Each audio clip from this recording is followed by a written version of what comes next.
You're listening to a podcast from the Today programme on BBC Radio 4.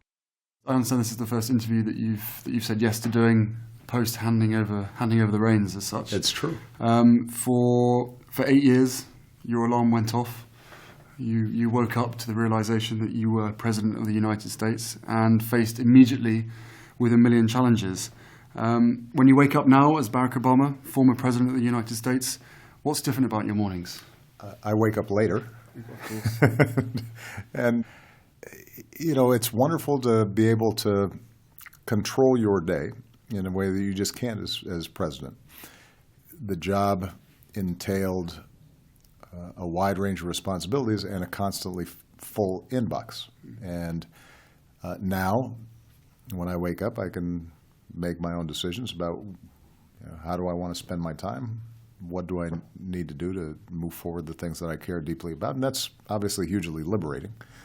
But the things that are important to me haven't changed.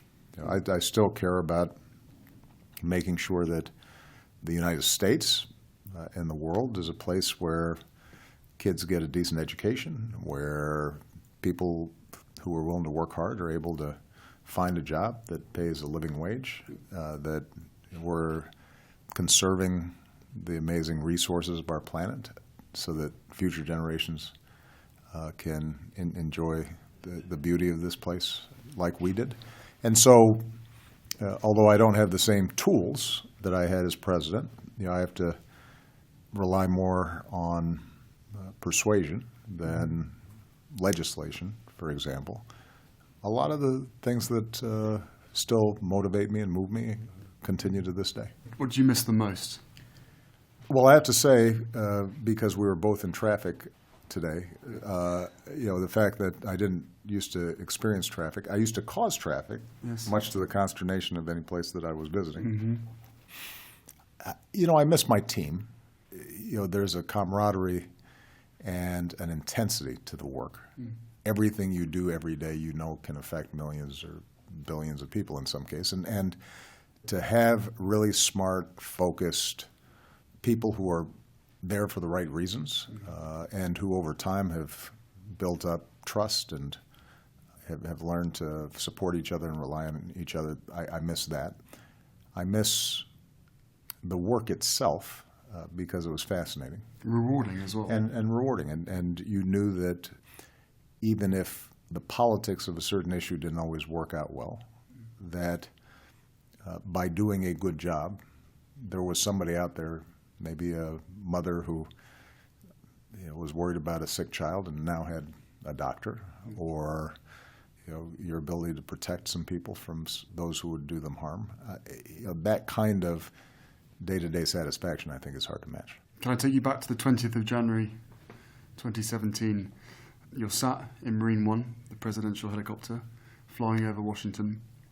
You've sat through the inauguration with your game face on, not giving much emotion away, as we all saw. Uh-huh. What's going through your mind? The first thing that went through my mind was sitting across from Michelle, how thankful I was that she had been my partner through that whole process. You've gotten to know Michelle quite well, and she is a spectacular, funny, warm person. She's not someone who was naturally inclined to politics. So in some ways, despite the fact that she was, I think, as good of a first lady as there's ever been, mm-hmm, she did this largely in support of my decision to run. And for us to be able to come out of that intact, that our marriage was strong, we're still each other's best friends, our daughters turning into amazing young women.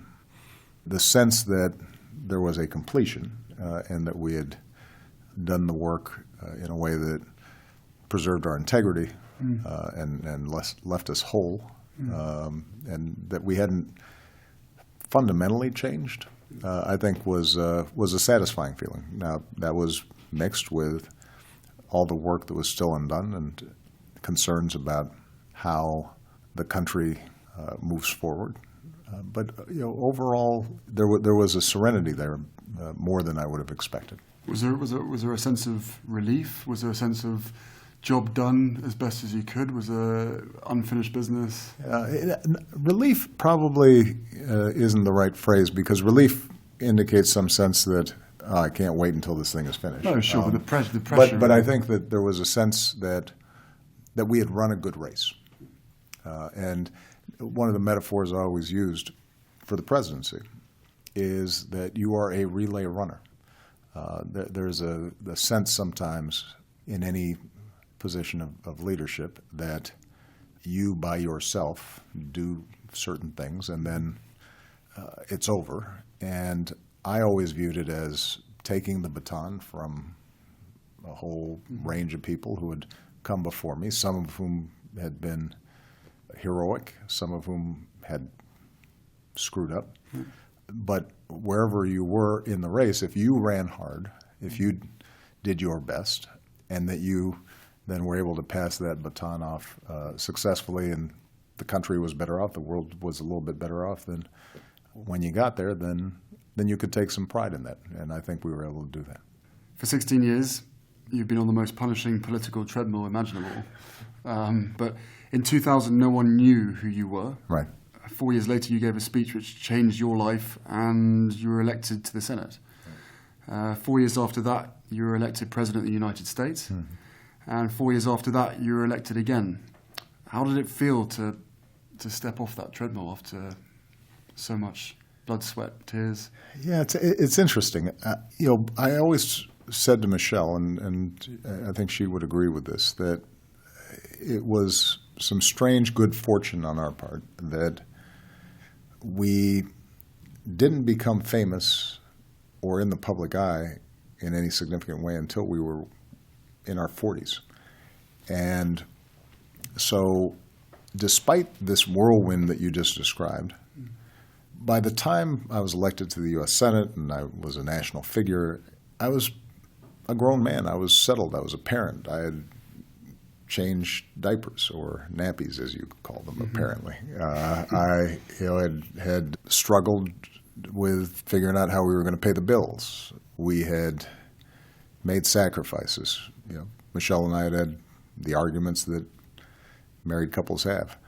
And so in some ways, I think, although the process was in some ways surreal because it happened so quickly, we were fairly steady in knowing who we were and what we believed in and what was important. And so there was a continuity there. And when I got off the treadmill, so to speak, it didn't feel as if my identity was wrapped up in having had this position.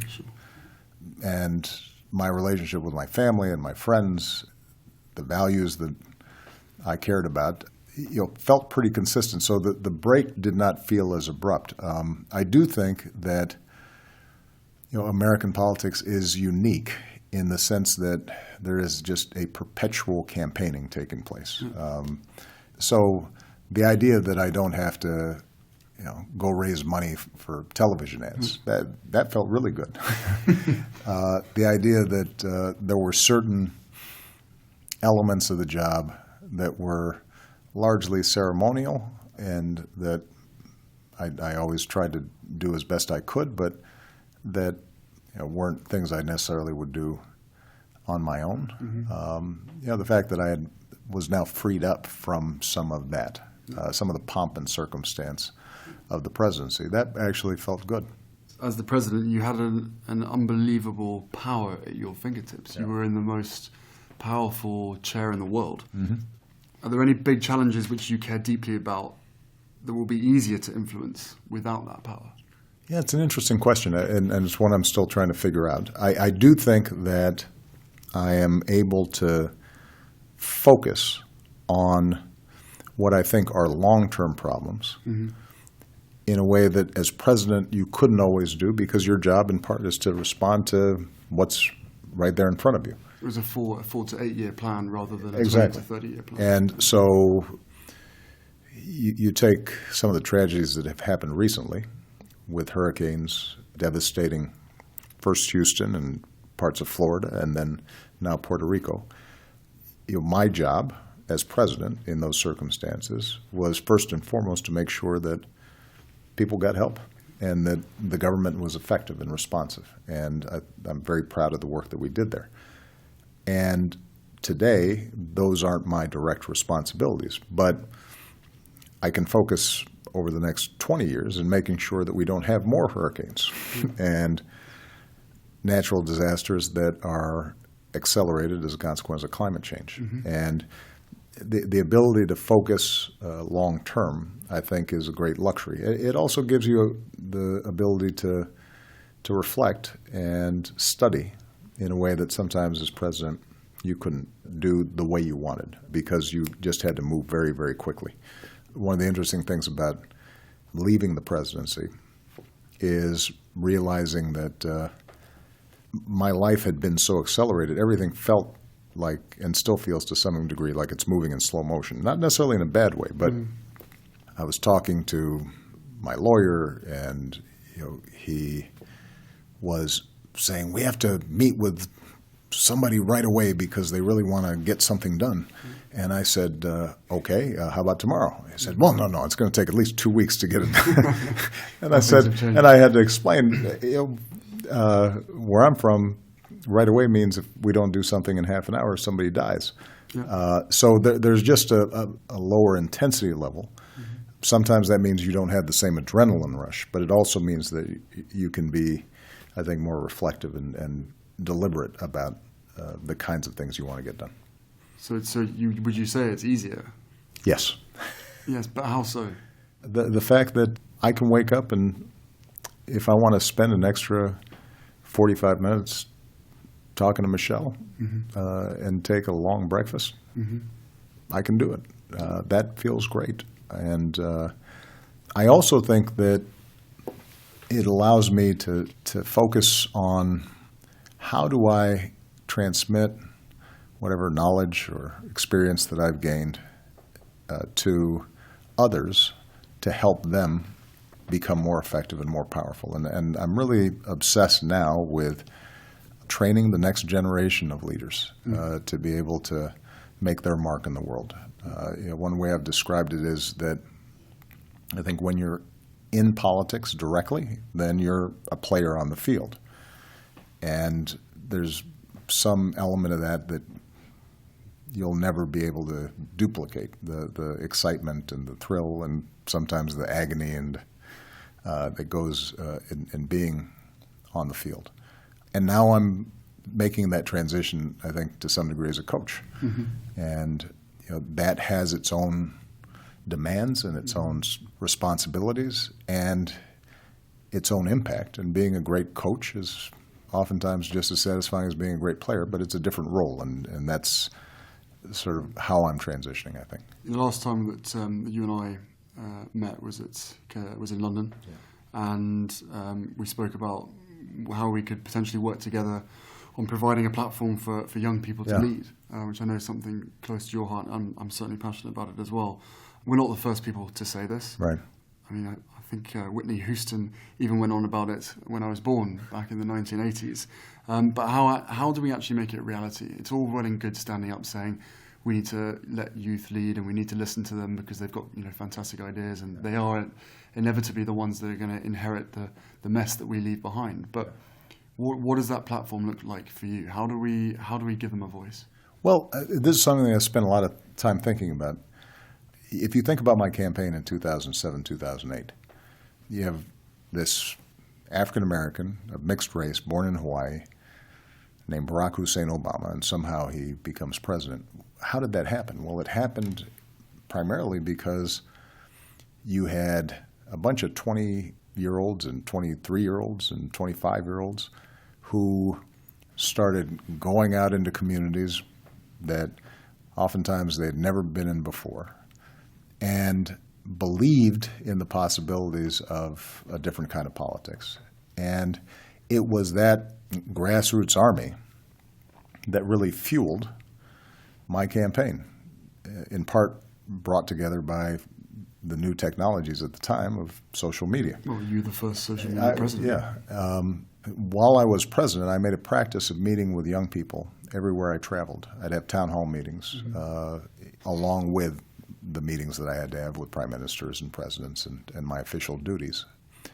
And what we discovered is that young people were so interested in finding platforms for them to not just interact with me, but more importantly, interact with each other and come up with plans for how they might improve healthcare in their country or how they could conserve the natural resources of their country, that we set up this Young Leaders Program. We would bring over to the United States maybe 500, then 1,000, maybe a couple of thousand amazing young people from around the world every year. But for each one person that we brought here, there were 100 who would apply, who would become part of a digital network that was interested in social change. And we now have probably close to 1 million young people around the world who signed up and are, right as we speak, active in setting up health clinics in rural Africa or participating in human rights programs in countries that sorely need them. So I've seen the power of these young people, and I think that the key, and this sounds simplistic, but it's true, is to have confidence and give young people the ability to make decisions and drive their own organizations. Give them the ability to go out there and change the world. Do you not feel as though the older generation, are slightly skeptical about Of course. younger leadership? I mean, with the experience. Yes, of course they're skeptical, and young people will make mistakes. They're not perfect. When I think about myself at the age of 23, 24, when I was a young community organizer, I was out there making mistakes all the time. But there is a energy and a spirit that can't be duplicated by somebody my age, at the age of 56. There's a freshness to what young people perceive as possible. One of the things that I've discovered, I think, around the world, not just in the United States, is this generation coming up is the most sophisticated, the most tolerant in many ways, most embracing of diversity, the most tech-savvy, the most entrepreneurial, but they don't have much faith in existing institutions. It's too easy for people to criticize millennials for being, superficial, selfish, and self-obsessed. Yeah, I just haven't. I haven't found that. I haven't seen it. I think it is an indication of the disconnect between Generational divide. not just a generational divide. I think it's also the bias of those who are comfortable with power as it's currently exercised. Yeah, I remember when we ran, when I ran in 2007, 2008, even after we were winning and we had won repeated contests, you'd have sort of older political operatives who said, this is never going to work. You're just relying on volunteers.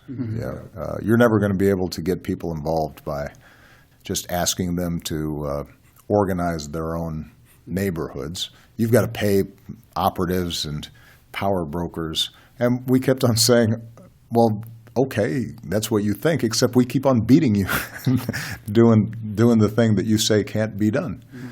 I think people get invested in the old ways of doing things, in part because that's where their power has come from. And it's up to, I think, folks like you and me who have an outsized voice to be able to encourage young people to think in new ways about social organizations and social arrangements.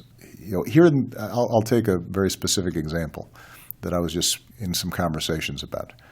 I am a strong believer that in our current economy, globally, and certainly in the advanced economies, that workers increasingly have less leverage in the marketplace, less control, and part of that is because unionization has declined precipitously. I am somebody who believes that the ability of workers to collectively organize and bargain is important to balance their interests against the interests of multinational corporations. But I also think that if you are trying to organize workers based on models that date back to the 1930s and 40s, the industrial age, where everybody was working on an assembly line in a community that was very isolated, and everybody went to the same church and everybody lived in the same neighborhood, then it's going to fail today in a globalized economy. So you've got to find new ways to speak to workers, some of whom are going to be in the service industry, some of whom are going to be women, some of whom are going to be minorities. And if you keep on doing the same things, then you're probably not going to succeed. But young people, I think, recognize that through the internet and through social media and other tools, they may be able to mobilize themselves to actually get something done. And the question is, can we encourage that process rather than just wave it off as a pipe dream? Yeah. Well, you managed to get people to use technology to take real action when you were elected all that time ago. Yeah. Part of me wants to ask how you managed that, but at the same time, I think what I will do is social media. The social media landscape has changed dramatically since then. Issues of trolling, extremism, fake news, and cyberbullying are major social issues. Right. Is there more that you could have done as president to get ahead of some of these issues, do you think? Well, most of this is happening in the outside of government. And in the United States in particular, we have a very strong First Amendment. I am as a former constitutional lawyer, pretty firm about the merits of free speech. And the question, I think, really has to do with how do we harness this technology in a way that allows a multiplicity of voices, allows a diversity of views, but doesn't lead to a balkanization of our society, but rather continues to promote ways of finding common ground. Mm-hmm. And I'm not sure government can legislate that, but what I do believe is that all of us in leadership have to find ways in which we can recreate a common space on the internet, because it used to be in the United States, at least, for example, we had 3 television stations, and everybody watched Walter Cronkite or David Brinkley or whoever the chief anchor was. Everybody had a common set of facts. And so there might be conservatives and liberals, but people generally could agree on a baseline of reality. Mm-hmm. One of the dangers of the internet is that people can have entirely different realities. They can be just cocooned in information that reinforces their current biases. One of the things that I think I discovered even back in 2007, 2008 is a good way of fighting against that is making sure that online communities don't just stay online, that they move offline. Mm-hmm. And what I mean by that is that I think the social media is a really powerful tool for people of common interests to convene and get to know each other and connect. But then it's important for them to get offline, meet in a pub, get out into the community, meet at a place of worship, meet in a neighborhood, and get to know each other. Because the truth is that on the internet, everything is simplified. And when you meet people face to face, it turns out they're complicated. There may be somebody who you think is diametrically opposed to you when it comes to their political views, but you root for the same sports team, or you notice that they're really good parents, and that's something that you as a parent care about. And debating it's important. And you find areas of common ground because you see that things aren't as simple as have been portrayed in whatever chat room you've been in. And it's also, by the way, harder to be as obnoxious and cruel in person as people can be anonymously on the internet. And so one of the things we want to do, I think, is as we're working with young people to build up platforms for social change, make sure that they don't think just sending out a hashtag in and of itself is bringing about change. It can be a powerful way to raise awareness, but then you have to get on the ground and you actually have to do something. This is exactly what I ended up saying in the We Day speech in front of 18,000 kids in the Air Canada Centre yesterday. Was we get it. We get that a lot of you are hooked on social media, Right. but the important thing is that by liking something and sharing something isn't actually making change. Right. If you really want to make change, you need to look up from your phone. You need to get out into your communities, and you need to stand up for what you believe Exactly. in. We can't be the older generation going no to social media. It's bad for you. It's bad for your mental health. That's hopeless. It's hopeless. It's a tool, and managed correctly, It can be it powerful. has an amazing power. So on the social media front, educate or regulate. Yeah.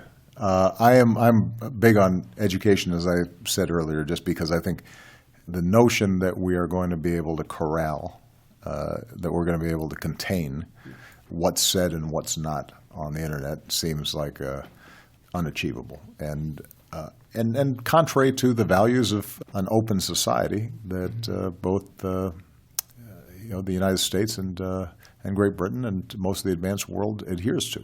I don't want to live in a world in which the state is making decisions about who says what.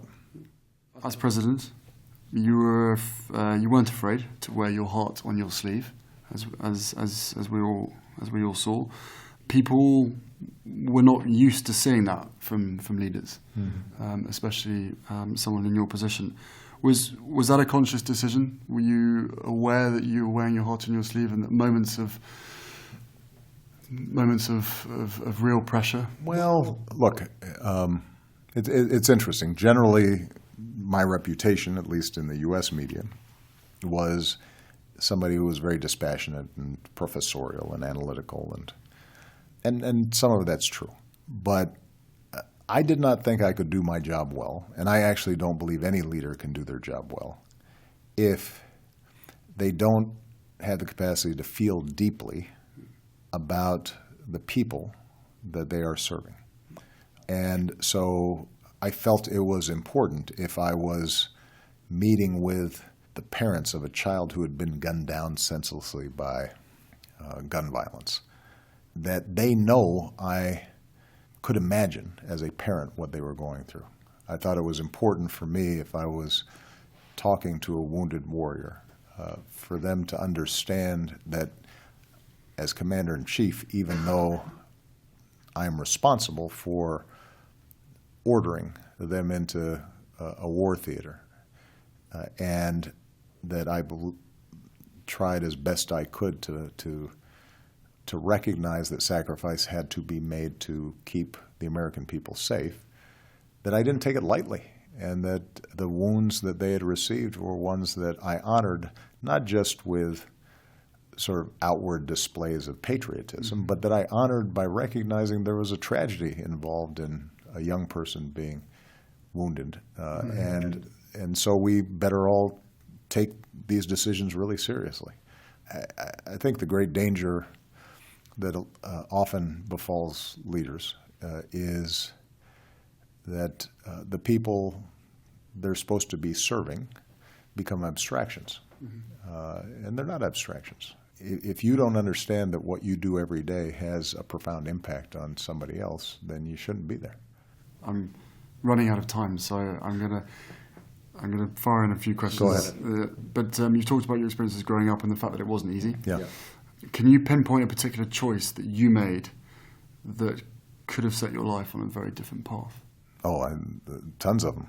You know, I've written about the fact that, in part because I didn't know my father, in part because I was raised by extraordinarily loving grandparents and my mother, but my mother traveled a lot, and my grandparents were older, that in my teenage years I was doing a lot of destructive behavior.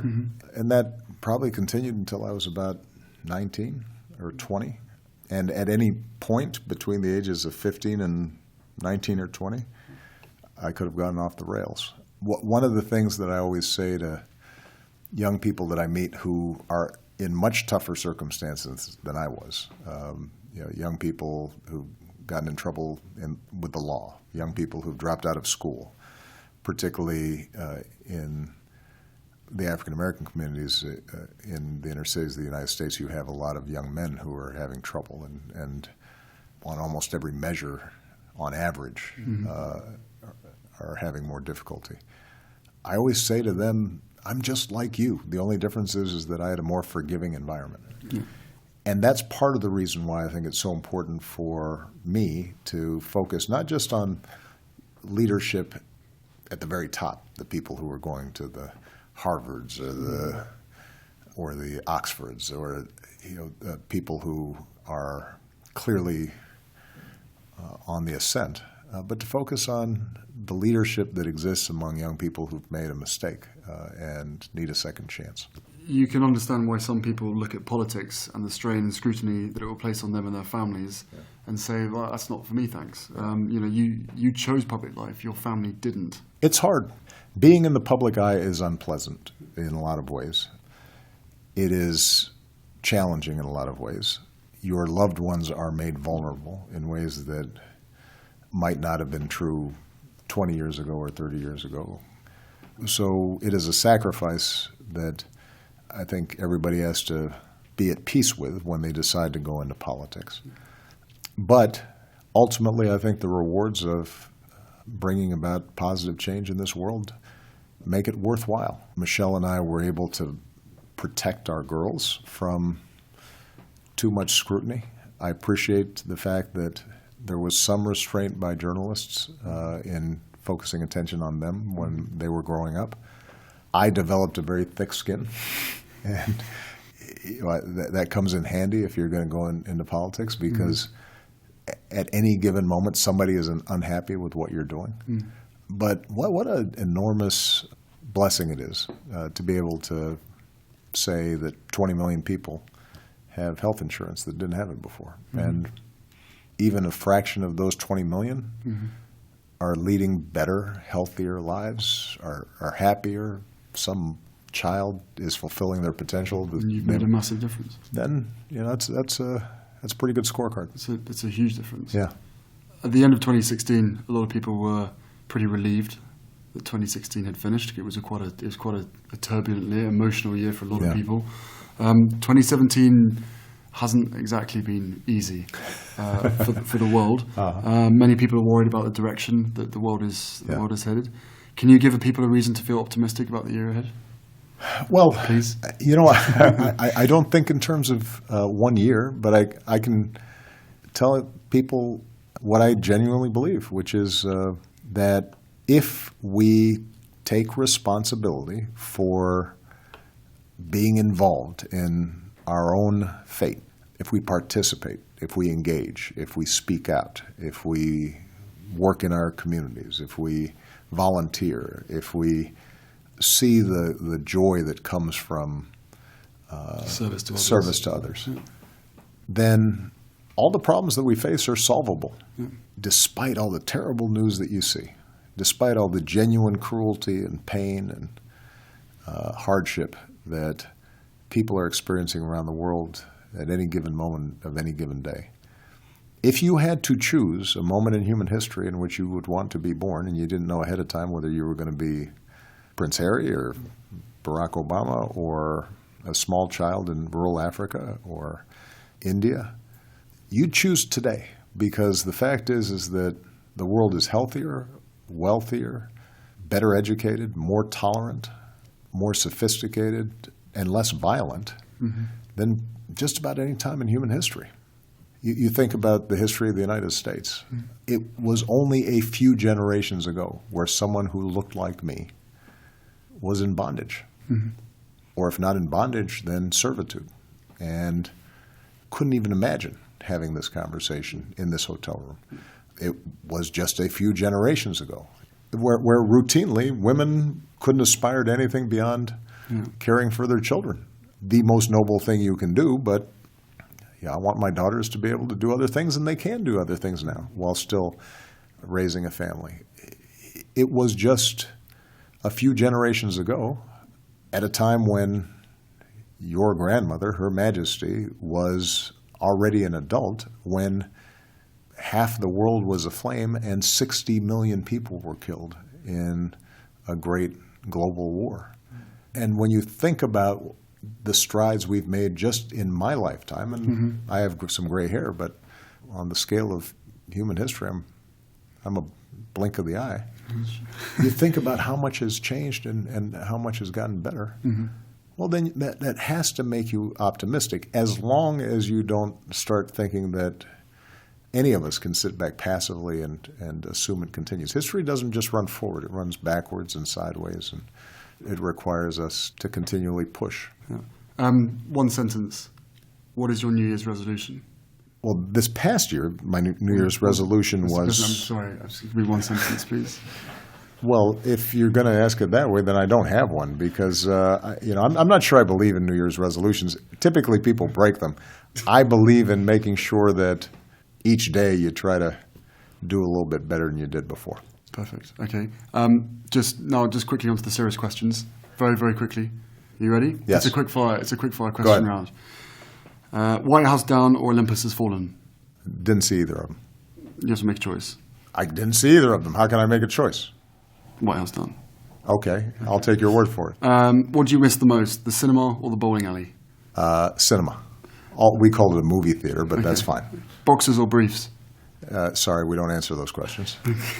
LeBron James or Michael Jordan? Jordan. Although I love LeBron, but I'm a Chicago guy. Aretha Franklin or Tina Turner? Aretha's the best. Rachel or Monica? I like Rachel. Okay. I won't be telling Monica that. Kim or Chloe? This one I have to defer on. Okay. Harry or William? William right now. Titanic or The Bodyguard? Titanic. Suits or The Good Wife? Suits, obviously. Great answer. Cigarettes or gum? Gum now, baby. Gum. White House or Buckingham Palace? White House, just because Buckingham Palace looks like it would take a really long time to mow. Okay, fair enough. A lot of upkeep. Queen or the Queen? The Queen. Okay, good answer again. The Rock or Chris Rock? That's an interesting question. I like them both. Slip and slide or electric slide? Electric slide. That's my generation. Fantastic answer. And lastly, your last $5, buy a burger or buy a lottery ticket? It depends on how good the burger is. But I like a good burger. Okay, good. Mr. President, thank you very, very much for sparing your time. I'm sorry we ran over a bit, but... Your Highness, I enjoyed this, especially the lightning round. Good. Appreciate you. Thank you. Bye-bye.